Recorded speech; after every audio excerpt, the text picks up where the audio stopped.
Hi എല്ലാവർക്കും നമസ്കാരം.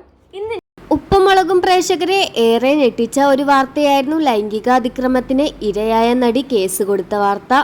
പ്രതികളായ ബിജു സോപാനവും SP ശ്രീകുമാറും ഇതിനോടകം തന്നെ മുങ്ങിയിരിക്കുകയാണ്. ഉപ്പുമുളകും പ്രേക്ഷകർ ഇപ്പോഴും തിരയുന്നത് ആരാണ് ആ കേസ് കൊടുത്ത നടിയെന്നാണ്. ലച്ചുവാണോ, നീലുവാണോ, അതോ ഈ അടുത്ത് വന്ന ഗൗരി ഉണ്ണിമായയാണോ? ഗൗരി ഉണ്ണിമായയാണോ എന്ന ചോദ്യത്തിന് താനല്ല എന്ന് ഗൗരി ഉണ്ണിമായ തന്നെ ലൈവിൽ വന്ന് പറഞ്ഞു. ഇനി അങ്ങോട്ട് ചോദ്യങ്ങൾ ഉയരുന്നത് ലച്ചുവിനും നീലുവിനും നേർക്കാണ്. ശിവാനി പിന്നെ കുഞ്ഞല്ലേ, അതുകൊണ്ട് നിങ്ങളിൽ ആരെങ്കിലും മറുപടി പറയൂ എന്ന് പറഞ്ഞുകൊണ്ട് നിരവധി പേരാണ് ലച്ചുവിന്റെ കമന്റ് ബോക്സിൽ നിറയുന്നത്. കുറെ നാളുകളായി ലച്ചു സീരിയലിൽ നിന്ന് മാറി നിൽക്കുകയായിരുന്നു. അതിന്റെ യഥാർത്ഥ കാരണം എന്താണെന്ന് ലച്ചു ഇതുവരെ പറഞ്ഞിട്ടില്ല. ഇത്തരത്തിൽ എന്തെങ്കിലും മോശമായ അനുഭവം ഉണ്ടായത് കൊണ്ടാണോ മാറി നിന്നത് എന്നാണ് പ്രേക്ഷകർക്ക് അറിയേണ്ടത്.